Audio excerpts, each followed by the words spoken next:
The U.S. men's national team is set to face Uruguay this Sunday, and to be quite honest, this is probably the biggest challenge we've had in a while, and probably the biggest one we'll have till the World Cup, depending on who we face in September. Hi, if you're new here, I'm Filippo, and welcome to Tactical Manager TV, and welcome to another match preview. Today we're going to do a full preview of United States versus Uruguay that will happen this weekend. And yeah, we're going to tell you where to watch the game, some fun facts, updates, and a lot of information on Uruguay, our opponents. So you smash the like button or dislike button. That helps the channel too, but probably would be better if you hit the like button. But yeah, don't forget to comment down below your score prediction for United States and Uruguay and the starting 11 from Greg Berhalter that you want to see. I'll be giving you throughout the video the starting 11 that I think Greg Berhalter will put out, but let us know what you think, and hopefully we get another Berhalter ball masterclass. Let's be honest, Greg did a pretty damn good job against Morocco. All right, let's play the intro. Let's start this preview.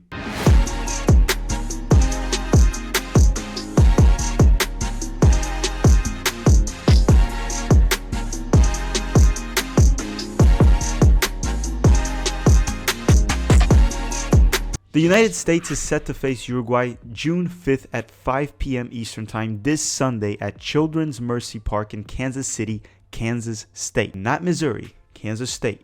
If you're in the United States, you may watch this match on Fox, Univision, or TUDN. The U.S. has faced Uruguay 6 times in history, with 2 American wins, 3 Uruguayan wins, and 1 draw. But we only faced them in 1 competitive match, and it was at 1993 Copa America, which we lost 1-0. In the last 3 games, we had 2 draws and 1 win. Most recently, you might remember our match versus Uruguay in 2019, the 1-1 draw, where Jordan Morris scored for the United States. Now, let's go through the United States updates, which honestly at the time of this recording, which is the day after the game from Morocco, there's really no major updates to give you all, right?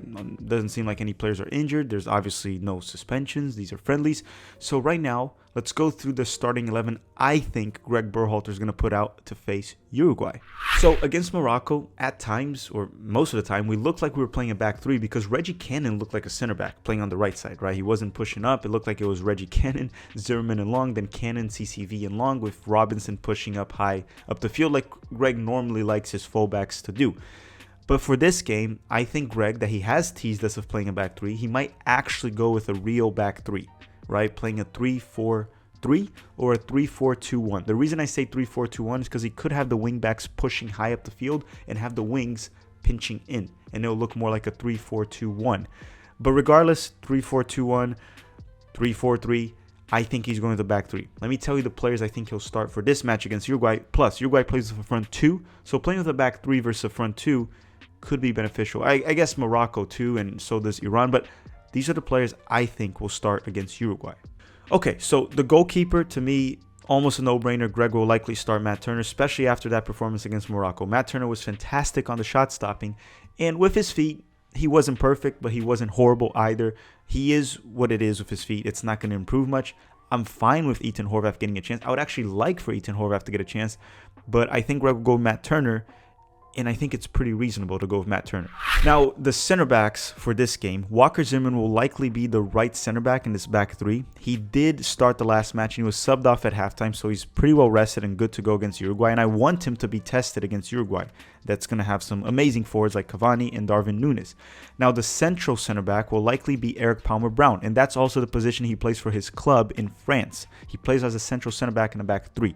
Now, the left center back, I think it'll be CCV. Aaron Long played the full 90 minutes against Morocco. Did not look very good, if we're going to be completely honest here. Some people will disagree, many will agree. And CCV, we need to see more from him. CCV was also not perfect against Morocco. He had some mistakes. It was quite noticeable. We need to see more minutes from him. We only saw 45 minutes. If I were Greg, I would give CCV probably a full 90. Him and Palmer Brown, we need to see what they can do, especially against Uruguay.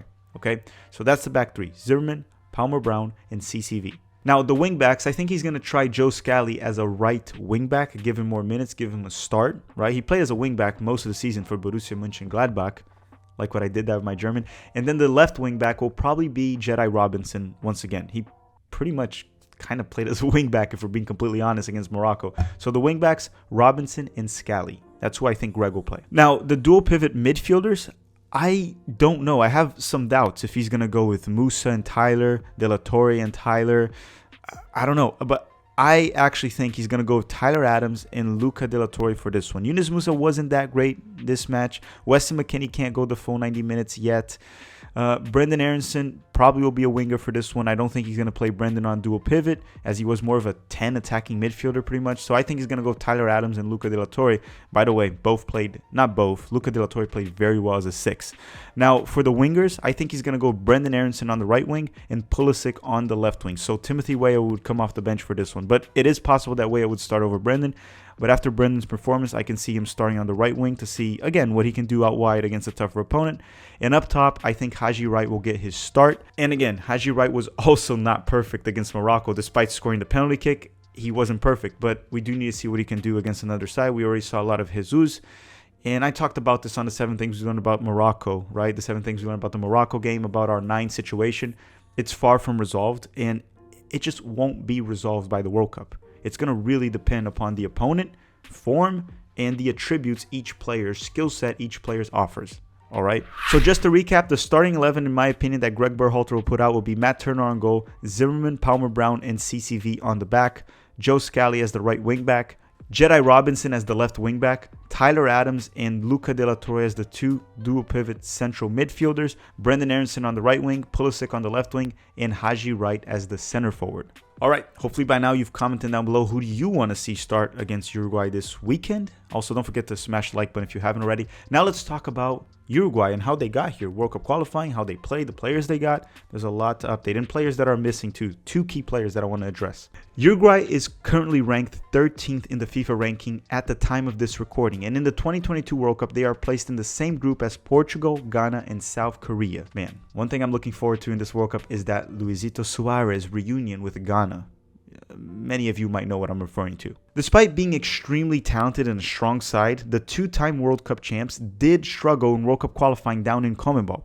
It was not until some drastic changes in the coaching staff and some tweaks in the style of play that they had a strong run towards the end and finished in 3rd place, only behind Brazil and Argentina, which did get them to Qatar, as in CONMEBOL, the top 4 qualified directly, and the 5th seed plays the Interconfederate playoffs. But what changed so much that led them to come back at the final 4 games and qualify to the World Cup? Because it looked like Uruguay was not going to qualify at one point during World Cup qualifying. And that, let me explain. At the start of their World Cup qualifying campaign, Uruguay was coached by their longtime legendary manager, Oscar Tabares, which he had been in charge since 2006. So yeah, he was there when they won the 2011 Copa America, the 2010 World Cup semifinal run. But again, things were just not quite working out on this cycle. Sometimes teams need to reinvent themselves, a new coach with new ideas. But they were definitely underachieving under Oscar Tabares. They had more than enough talent to qualify to the World Cup. I mean, this is coming from a Brazilian here, my Brazilian side. Uruguay, on paper, and with a good coach, they have enough talent to challenge Brazil. They can knock out Brazil in a knockout round in the World Cup.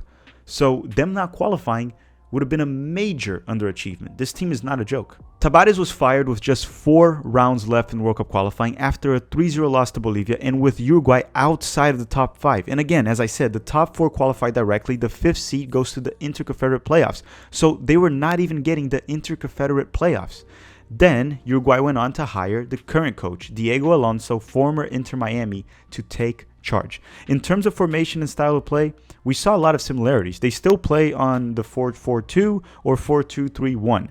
Uruguay also does like to have the opposition hold possession. They are not a very possession-oriented team, but they are deadly when they have the ball.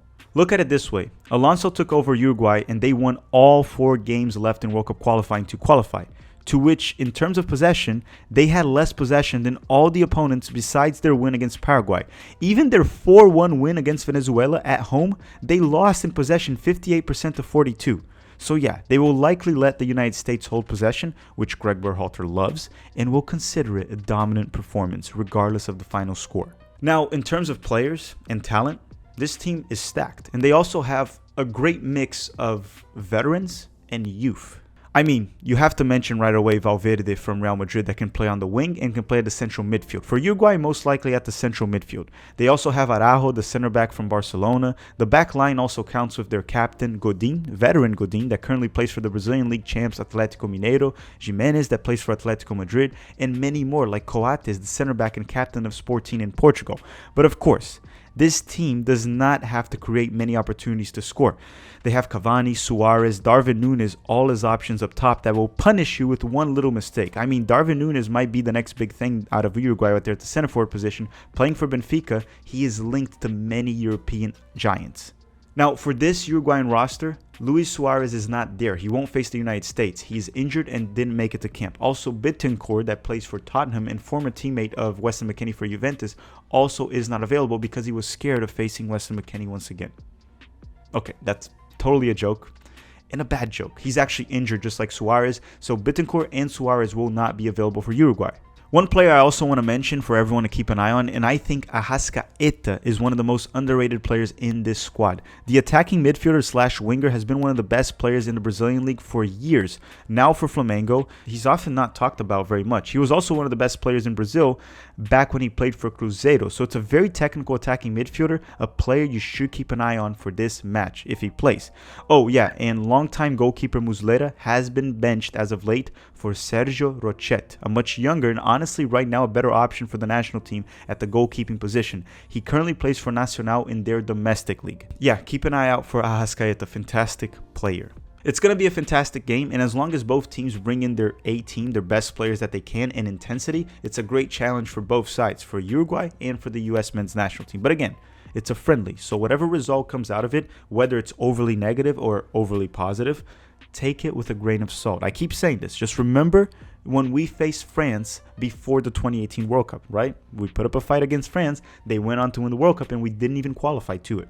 One thing worth mentioning is at the time of this recording, Uruguay hasn't faced Mexico yet. They play Mexico this Thursday, and you're probably watching this video on Friday. So depending on who they play against Mexico on Thursday, they could rotate some of the team this Sunday. So I don't know how that will affect the lineup against the United States. That's just something worth mentioning. Now, if you watched the Uruguay-Mexico game, by the time you're watching this, you probably did, you can get a grasp of what you're going to see for Uruguay. Probably Mexico dominated possession. I don't know. I haven't watched the game yet because it hasn't happened.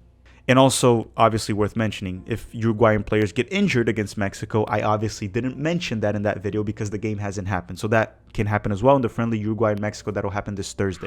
All right, everyone, that does it for this match preview. Don't forget to comment down below your score prediction for United States and Uruguay and to smash the like button before you go. My score prediction is 2-1 Uruguay. I think Uruguay will win it as long as they play their best players and Greg plays the starting 11 that I mentioned. Obviously, that can change. I need to see the starting 11 on Sunday to have a more accurate prediction, even though, you know, predictions are just guesses at the end of the day, regardless of who makes them.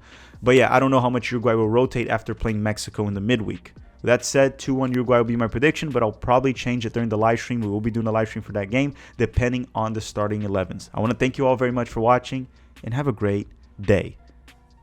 See you Sunday. Bye-bye.